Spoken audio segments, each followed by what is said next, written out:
오늘도 살아서 역사하시는 주님 때문에 내가 주님과 함께 어디든지 동행합니다. 주여 감사합니다.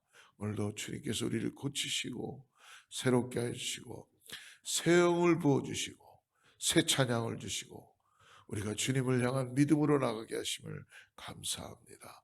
세상과 비교할 수 없는 은혜를 허락하여 주심을 감사합니다. 이 시간에 사랑하는 성도님들의 간절한 그 기도 가운데 하나님 역사하시고 기름 부어주시고 응답하여 주시옵소서. 예수님의 이름으로 간절히 기도드립니다. 할렐루야.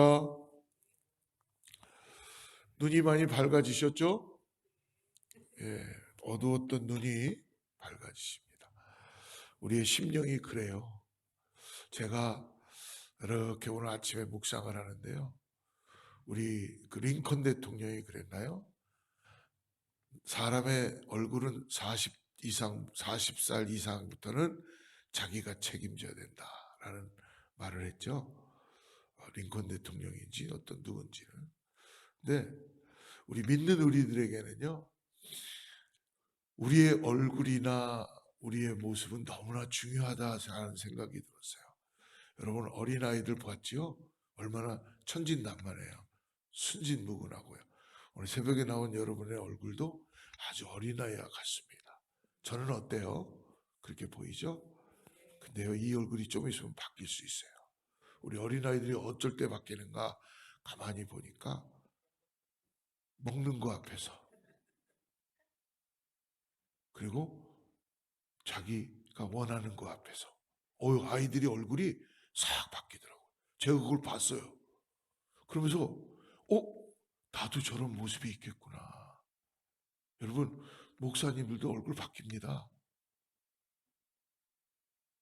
지금 뭐예요? 탐심이 들어오니까 무섭더라고요. 여러분들도 얼굴 바뀔 수 있어요. 지금은 화평의 얼굴 하나님 말씀 받으니까 얼마나 거룩해요. 근데요, 나도 모르게 탐심 앞에서 얼굴이 바뀌어요. 근데 본인들은 몰라요, 그게 바뀌는 건지. 할렐루야. 회개해야 되겠더라고요. 주님은 제 얼굴을 보면서 야, 내가 너에게 그 얼굴 주지 않았는데. 저는 먹는 걸 참 좋아해요. 근데 누가 빨리 먹을까 봐 그때 내 얼굴이 바뀌는 거를 내가 상상해 봤어요. 그걸 만약 다른 분들이 날 봤을 때 어땠을까? 하나님 앞에 회개하게 되더라고요. 여러분, 우리의 얼굴은 우리가 책임질 수 있습니다. 그러나 오늘 어떻게 우리가 얼굴에 하나님의 영광이 드러날 수 있게 할까? 나의 말에 하나님 나를 고쳐주시고 바꿔주시고 깨닫게 해주신 것만 해도 감사합니다. 깨닫게 해주신 것만 해도. 여러분 우리 사람들 가만히 보세요. 우리 교회는 그런 분들 한 분도 없어. 너무나 감사해. 어디 멀리 가면요, 예배들은 잘 드리시고 친교실 딱 가면요 갑자기 음식이 나오잖아요. 얼굴들이 싹 바뀌실 수 있어요. 네, 그러니까 우리가 참 기도해야 돼요, 그죠? 근데 만약에 새송도가 한 사람이 왔다 그러면 더 얼굴이 인자하고 거룩하고 그분들에게 먼저 이렇게 주님의 사랑을 나눌 수 있는 것이 본당에서도 그렇고 복도에서도 그렇고 어디서도 똑같아야 되겠죠? 저한테 하는 소리입니다. 저한테. 오늘 그래서 새벽에 회개했어요. 여러분 제 얼굴이 어떤가요 지금? 괜찮나요? 예, 예. 기도해 주세요. 이 얼굴을 계속. 주님, 제 안에 순간적으로 저도 모르게 탐심이 들어오지 않게 해주세요. 내 것도 아닌데, 알고 보면 그게 별것도 아닌데 사탕 같은 거 하는데도 나도 모르게 얼굴이 바뀌어요. 주님이 이걸 가르치시는 거야. 그러니까 우리가 주님과 함께 동행하지 않으면 나도 모르게. 탐심은 뭐예요? 야고보 사도가 얘기하죠. 탐심은, 욕심은 죄를 잉태한다 그러잖아요. 그죠? 죄가 곧 뭐예요? 사망이잖아요. 내가 사망이구나 그러면. 살아서 걸어가는 거지만 나는 사망인 거예요 지금. 할렐루야. 주님 나를 살려주세요. 내 모습이 사망이 되지 않도록 오늘 나를 주님과 함께 동행하게 해주시고, 어떠한 상황에서도 사탄 같은 거 앞에서도 주여 주님의 그 임재하심을 내가 놓치지 않도록 도와주세요. 난 이거 할 수 없습니다만 그러나 주님은 나에게 은혜를 주셨사오니 넉넉한 마음 주님의 은혜를 갖고 나갈 수 있게 해주시옵소서. 할렐루야. 네, 오늘 새벽기도 설교 다 했는데 말씀을 읽어야 되겠죠. 레위기 말씀이에요. 16장 11절부터 22절, 좀 긴데요, 우리 그래도 읽죠. 우리 16절까지 읽죠. 11절부터. 레위기 16장 11절부터 16절. 네, 찾으셨어요? 같이 합독합시다. 시작. 아론은 자기를 위한 속죄제의 수송아지를 드리되 자기와 집안을 위하여 속죄하고 자기를 위한 그 속죄제 수송아지를 잡고 향로를 가져다가 여호와 앞 제단 위에서 피운 불을 그것에 채우고 또 곱게 간 향기로운 향을 두 손에 채워가지고 휘장 안에 들어가서 여호와 앞에서 분향하여 향연으로 증거궤 위 속죄소를 가리게 할지니 그리하면 그가 죽지 아니할 것이며, 그는 또 수송아지를 피를 가져다가 손가락으로 속죄소 동쪽에 뿌리고 또 손가락으로 그 피를 속죄소 앞에 7번 뿌릴 것이며, 또 백성을 위한 속죄제 염소를 잡아 그 피를 가지고 휘장 안에 들어가서 그 수송아지 피로 행한 같이 그 피로 행하여 속죄소 위와 속죄소 앞에 뿌릴지니 곧 이스라엘 자손의 부정과 그들이 범한 모든 죄로 말미암아 지성소를 위하여 속죄하고 또 그들의 부정한 중에 있는 회막을 위하여 그같이 할 것이요. 아멘. 하나님께서 오늘 대제사장 아론도 오늘 속죄 대속죄일에 죄인들을 대신하여서 하나님께서 속죄 제사를 드리라고 하십니다. 생명을 버리고 피를 흘려야만 하는 이 속죄의 제물이 있어야 하는 것이죠. 근데 대속죄일에 속죄제를 드리기 위한 구체적인 순서들을 하나님은 설명해 주셨어요. 근데 백성도 그렇고 아론도 그렇고 대제사장인 아론도 그렇고 하나님이 이들도 어떻게 보면 죄를 범할 수 있죠. 죄가 있을 수 있죠. 그렇기 때문에 대속할 수 있는 제물을 준비하게 하십니다. 아론이 직접 죽어 피를 흘릴 수가 없으므로 수송아지나 양을 염소를 대신합니다. 대속의 제자로. 오늘 11절 다시 한번 보죠. 아론은 자기를 위한 속죄제의 수송아지를 드리되 자기와 집안을 위하여 속죄하고 자기를 위한 속죄제 수송아지를 잡고. 수송아지와 염소나 동물은 무슨 죄가 많은지 모르겠어요. 인간 대신 계속 잡아서 피를 뿌리고 죽어야 되니 참 안타까운 얘기예요. 하나님이 이만큼 저희를 사랑하셨다는 거예요. 네? 참. 근데 대제사장과 그의 집안을 위해서 속죄제의 수송아지를 죽여서 피를 흘리고 그 피를 속죄소 앞에 뿌려야 한다. 오늘 또 15절 말씀 보니까 15절에서도 또 말씀하죠. 15절에 또 백성을 위한 속죄제 염소를 잡아 그 피를 가지고 휘장 안에 들어가서 그 수송아지를 피로 행한 같이 그 피로 행하여 속죄소 위와 속죄소 앞에 뿌려라. 속죄의 제물이 그들을 대신하여서 죽는 겁니다. 아론이 죄인이었고 이스라엘 백성들이 죄인이었죠. 저와 여러분이 또 죄인이었습니다. 속죄일에는 송아지와 염소가 죄인들을 대신하여 피를 흘리며 죽어야만 했습니다. 그러니까 인간의 죄를 대신하여 짐승들이 대속했어요. 11절 말씀을 다시 보니까 오늘 아론은 자기를 위한 속죄제의 수송아지를 드렸. 자기뿐만 아니라 어디까지 얘기해요? 자기와 집안을 위해서까지도 다 이 속죄하라고 말씀이 나와 있습니다. 즉 이 속죄하다라는 이 원어의 말은요 카파르입니다. 근데 이 말은요 완전한 속죄가 아니에요. 덮어둔다, 가린다라는 뜻입니다.